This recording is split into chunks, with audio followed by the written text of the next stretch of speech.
Okay, we continue in our series on Stoicism, and we go through the entire Enchiridion by Epictetus in the translation How to Be Free. How to Be Free? Maybe. How to Be Free by Professor A.A. Long. And today we have, I think, a chapter that is crucial to many people, including myself, I hasten to add. Chapter 20. Keep in mind that what injures you is not people who are rude or aggressive, but your opinion that they are injuring you. So whenever someone provokes you, be aware that the provocation really comes from your own judgment. Start then by trying not to get carried away by the impression. Once you pause and give yourself time, you will more easily control yourself. There was a time when I got upset over many things, little things, small things. Things like YouTube comments. People would leave me a mean comment or would criticize what I had done or said, and I would feel very angry. I would feel this flash of anger, and I would get upset, and I wanted to respond to them, and I wanted to call them out on it. And I don't have that anymore. And the reason I don't have that anymore, and this is genuinely the truth, is that I have read so much on Stoicism. And that has really helped me. So today we need to discuss that phenomenon. Epictetus says an interesting thing here, right? And this is one of the central tenets of Stoicism.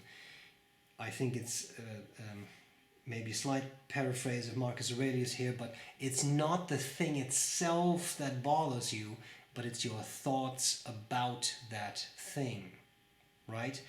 And Epictetus is clear, right? He says that too. It is not the people being rude or aggressive to you, but it's your opinion that they are injuring you, and that is why you feel you are being injured, right? Musonius Rufus, who was one of the other great Roman Stoics, and actually the teacher of Epictetus, said, "Shame comes not in being insulted, but in behaving in an insulting manner." And I think that's a very good way to look at it. There is no shame in being insulted. So you can respond with a flash of rage and feel terrible and go up to someone and teach them a lesson, either verbally or physically, or you could not really care. Epictetus, in the Discourses, the more extended version of what was written in the Enchiridion, Epictetus says, picture a rock, and someone insults the rock. What does the rock do? Nothing. Because the rock does not care. Because it's a rock. I think we increasingly see in our society, in our day and age, people acting in a very aggressive manner. People are aggressive easily, they get aggressive easily, verbally, physically. Because everybody, no, not everybody, I shouldn't say that. A lot of people feel continuously that they are wronged. They are wronged. And then they will tweet about it. Or they will tell you something about it. Or they will come up to you and tell you everything that you have done wrong. But if you feel bad about what they're telling you, then maybe you just shouldn't. Because you are telling yourself that you should feel bad. But you're in control of that. You can say, you know what? I'm going to be like a rock. I don't care. See if I care. Test me. And that helps. To me, that helps. Marcus Aurelius has a very nice passage in the 11th book of the Meditations. He talks about these things too. Bethink thee how much more grievous are the consequences of our anger and vexation at such actions than are the acts themselves which arouse that anger and vexation. If you respond in a fit of rage with someone because you think that he or she has slighted you, has done something to you, and then you respond in anger and aggression, you do more harm than good. You could also take a second, count to 10, and this sounds stupid, but that's how it works sometimes. Count to 10 and say, it's not that bad.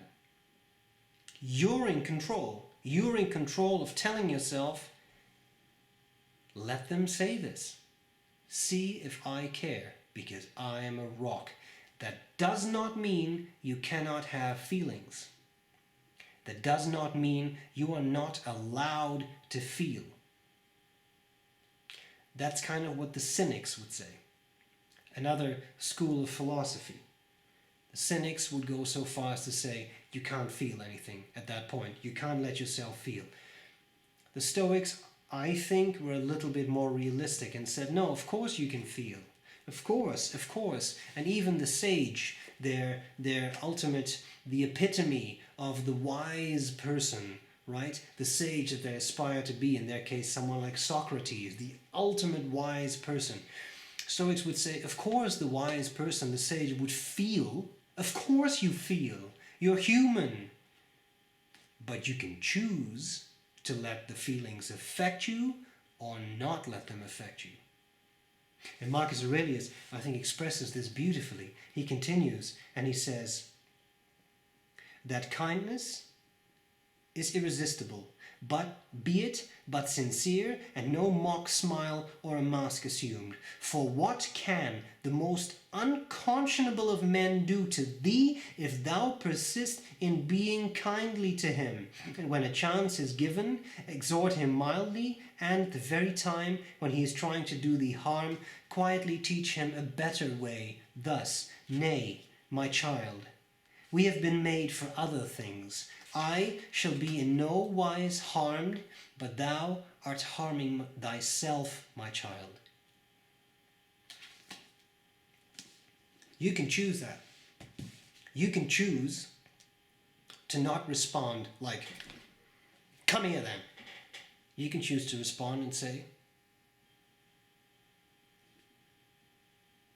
see if I care. You can feel, you should feel, but you can choose how you deal with those feelings, how you really feel about what that person said. And another great thing that Epictetus said was, ask yourself what this person has said. Is what he has said about you a fact? Because in that case, you can't be upset, because that person, what he said was a fact about you.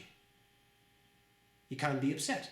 If, on the other hand, what that person said was not a fact, well, then you cannot be upset either, because it's not a fact. Why would you not be upset over something that is not a fact? That's a very good and very rational way to consider this as well, approach this as well. So now you have a few tools in your toolkit when someone says something that offends you, something rude, something aggressive. You are a rock. You can feel, but you decide how you let those feelings affect you. And secondly, you ask yourself, is what this person said about me a fact or not? If it's a fact, I don't have to be upset. If it's not a fact, I don't have to be upset either, because why would I be upset if what that person said is not a fact? If it is a fact, what they said, maybe I can use this. Maybe I can use this to improve myself, or not, because you can choose that too. But then if you choose not to improve yourself, then don't be surprised if other people point out that same thing about you down the road. Right? Because then clearly it's something about you that may be a fact. Right? My earliest YouTube videos had crap video quality. Yeah, I was using a webcam at the time. I didn't have anything else. So if people say, this video quality is, and then some sort of expletive, that is a fact. Now I can get aggressive and say, well, that's what I had. Or I can say, no, that's true. They really were. I'm sorry. That's what I had. And then when you laugh about it, situation diffused. And I don't really care about the other person. I care about you. Because if you diffuse that situation. You can laugh about it, and that's what Epictetus did all the time. He was sarcastic and ironic in a good way. It makes people laugh, but that helps. And if you can make yourself laugh about the situation, then the insult won't hurt. Because you think that's hilarious. And it says more about you than it says about me. And then you continue with your day. You don't have to stew about anything. You don't have to get angry or aggressive or sad. Just a rock. Insult me all you want, I don't care. If it's a fact, I'll work on it. If it's not a fact, go away. You don't bother me. And that, I think, is a very important thing to realize. Guys, I hope that was useful, and I'll gladly see you later. Bye-bye.